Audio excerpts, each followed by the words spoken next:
Welcome to our channel. Here we unravel the mysteries and wonders of ancient civilizations and the great empires that shaped the world. Get ready for a fascinating journey through time, where you will discover the lives, achievements, and legacies that continue to influence our lives today. The history of the Persian Empire begins in the region that is now Iran. The Persians, an Indo-European people, settled in the mountainous region of Persis, Fars, around the second millennium BC. Initially, they were an agrarian society living under the rule of several regional powers, including the Medes. Cyrus was a Persian prince who grew up watching his people being subjugated. Son of King Cambyses and grandson of Cyrus the First, he would soon ascend the throne as Cyrus II. His reign probably began in 559 BC, when he succeeded Cambyses as king of Persia. When in 550 BC, Cyrus the Great, the first great Persian ruler, a visionary leader and brilliant strategist, unified several Persian tribes and defeated the Median Empire, annexing Persian territory and founding the Achaemenid dynasty.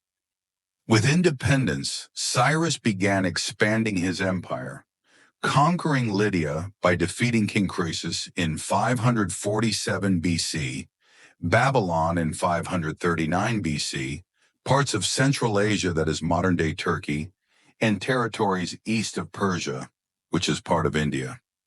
He ended up creating the largest empire the world had ever seen up to that point.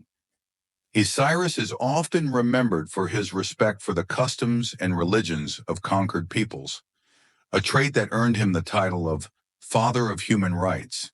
He created the Cyrus Cylinder, which is an ancient document that records his decrees on human rights, racial equality, and religious freedom. In Jewish tradition, Cyrus is praised as a liberator. The Bible mentions him favorably, noting his role in ending the Babylonian captivity and enabling the Jewish people to return to their homeland and rebuild their temple. With his empire becoming a model of government administration and centralization, he led his people to a period of great prosperity. Persian society was stratified, with a clear distinction between nobles, merchants, artisans, and peasants. Women had a certain degree of freedom and could own property and participate in business. The culture was a fusion of diverse influences, reflecting the diversity of its territories. The predominant religion was Zoroastrianism, founded by the prophet Zoroaster. This dualistic religion believed in the struggle between the god of good, Ahura Mazda, the creator of the world, representing goodness, wisdom, and order, who is the central figure in Zoroastrianism and is considered the leader of all other deities, in the god of evil, Angra Mainyu, known as Ahriman, who is the god of evil and darkness. Zoroastrianism influenced many other religions and philosophies that followed. The Persians made significant contributions in many areas, including astronomy, mathematics, and medicine. They developed advanced irrigation systems, known as qanats. These dense aqueduct systems carried water from aquifers to the surface, enabling agriculture in arid regions. Its architecture is famous for its grandiose buildings, such as the Persepolis complex in its royal palace, the city of Pasargadae, the ancient capital founded by Cyrus the Great, known for the Tomb of Cyrus, one of the largest funerary monuments of antiquity, Susa, another important archaeological site, where treasures such as the Treasury of Susa, which includes a variety of precious artifacts, have been found. Another historical monument is the Behistun relief, a giant rock 456 meters high, covered in inscriptions and attractions that narrate episodes of Persian history and the stone tables, ancient altars of the Zoroastrian cult, still on display in Iran today. Persian artisans were masters in creating spectacular works of pottery, producing luxury metal objects, metalwork, and tapestry. Persian art often depicted mythological themes and battle scenes. In medicine, the Persians were known for using a variety of herbs and medicinal plants and had advanced surgical techniques for the time. In terms of vanity, the Persian nobility placed great value on their appearance, using cosmetics, perfumes, and beautification techniques for their skin and hair. After the death of Cyrus, his successor, Cambyses II, king of Persia, between 530 and 522 BC, became the second ruler of the Achaemenid dynasty. His ambition to expand his already large territory led him to invade Egypt.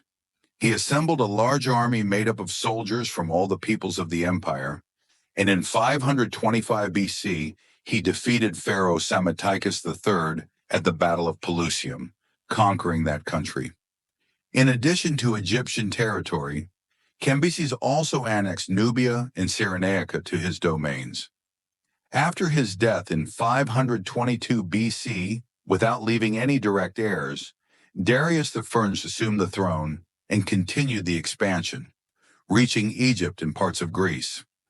As the Persian territory became too large for just one ruler, Darius I decided to divide the empire into satrapies, regions ruled by satraps, who functioned as provincial governors. This division helped maintain control over the vast Persian territory.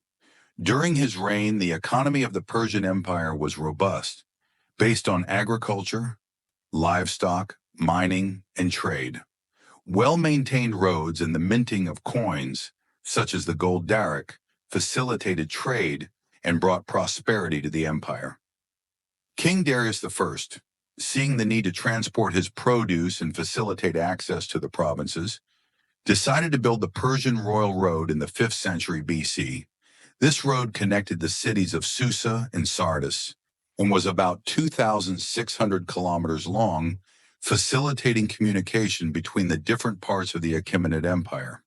The road allowed horse messengers to travel quickly between the most remote areas of the empire, making travel safer and faster. The First Persian War, which took place in 490 BC, was the Persian king Darius' offensive against Greece to annex it to Persia. The battle between the Greeks and the Persians took place in the city of Marathon. Despite having a much larger number of soldiers than the Greeks, the Persians were defeated. After the death of Darius I in 486 BC, Xerxes, his son, inherited the throne in 485 BC.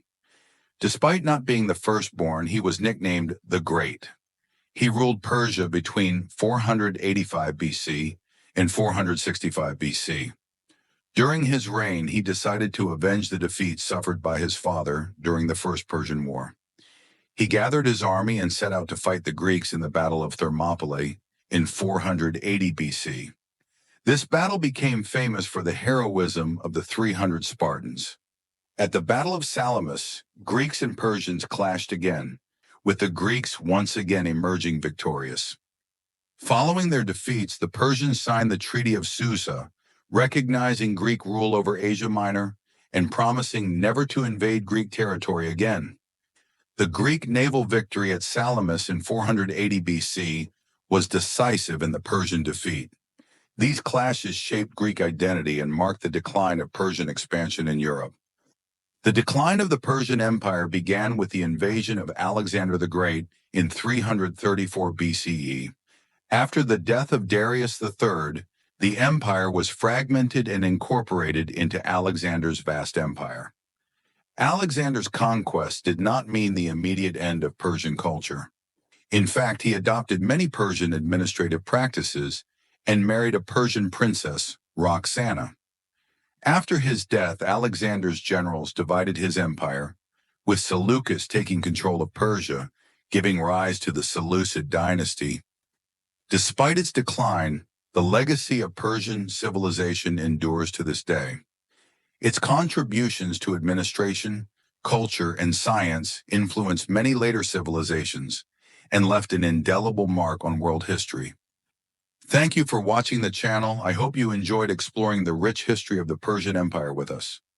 Don't forget to like, comment on what caught your attention, and share with your friends. Your support is essential for us to continue bringing quality content. Until the next historical adventure,